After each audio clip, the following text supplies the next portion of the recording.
சொந்தங்கள் அனைவருக்கும் வணக்கம். வேல்வேல் முருகா வெற்றிவேல் முருகா, வேலுண்டு வினையில்லை மயிலுண்டு பயமில்லை, குகனுண்டு குறைவில்லை கந்தனுண்டு கவலை இல்லை.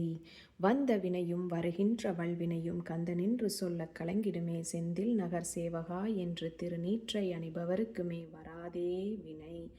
ஓம் முருகா போற்றி போற்றி. ஓம் சரவண பவ. ஆறுமுகம் அருளிடும் அனுதினமும் ஏறுமுகம். ஓம் தத் புருஷாய வித்மகே மகேஸ்வர புத்திராய தீமகி தன்னோ ஷண்முக பிரச்சோதயாத். 1000 மந்திரங்கள் இருக்குது. நம்ம ஒவ்வொன்றும் மந்திரங்களையும் நம்மளோட சேனலில் அப்லோட் பண்ணிகிட்ருக்கேன். மறக்காமல் சேனலை சப்ஸ்கிரைப் பண்ணிவிட்டு நம்ம கூட சேர்ந்து முருகருக்கான மந்திரங்களை சொல்லிக்கிட்டே இருங்க. நம்மளுடைய ஊழ்வினை பயன் குறைந்து நம்ம வாழ்க்கையில் சகல ஐஸ்வர்யமும் பெற முருகருடைய அருள் முழுதாய் கிடைக்க நீங்கள் சொல்லும் போற்றி உங்களுக்கு கண்டிப்பாக உறுதுணையாக இருக்கும். நம்பிக்கையோடு மந்திரங்களை சொல்லுங்கள். இன்னைக்கு நான் தெரிந்து கொண்ட விஷயத்தை உங்களோடும் நான் பகிர்ந்து கொள்கிறேன். இது என்ன அப்படின்னு பார்த்தீங்கன்னா, நம்ம அப்பன் முருகன் இந்த படைத்தல் கடவுள், காத்தல் கடவுள், அழைத்தல் கடவுளாக இருக்கக்கூடிய சிவன், நாராயணன், பிரம்மன் ஆகிய மூவரின் வடிவமாக நம் அப்பன் முருகன் திருச்செந்தூரில் எழுந்தருளி உள்ளதாக சொல்லுகிறார்கள். அந்த இடத்துல பார்த்தீங்கன்னா, சூர சம்ஹனை வதம் செய்வதற்காக உருவாக்கப்பட்ட நம் அப்பன் முருகனுக்கு மூவருமே நம்ம உறுதுணையாக இருந்து அவர்கள் அந்த வெற்றியை பெற்றதாக ஐதீகம்.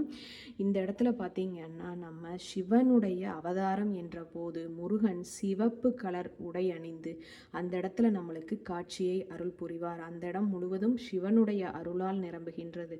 அடுத்தது பார்த்தோம்னா நாராயணனின் அருள் அப்படிங்கிறது பார்த்தீங்கன்னா, பச்சை பட்டுடுத்தியது நாராயணனுக்கானதாகும். பச்சை பட்டுடுத்தி இந்த அலங்காரத்தில் நமக்கு ஆசீர்வாதம் பெறுவது நாராயணன் எழுந்தருளி உள்ளதாக கூறப்படுகிறது. அடுத்ததாக பார்க்கும்போது நம்மளை படைத்தல் கடவுளான பிரம்மாவினுடைய அவதாரமாக இருக்கும் பட்சத்தில் அவர் வெண்ணிற ஆடை அணிந்து நம்மளை பக்தர்களை ஆசீர்வதிப்பார் என்பதாகும்.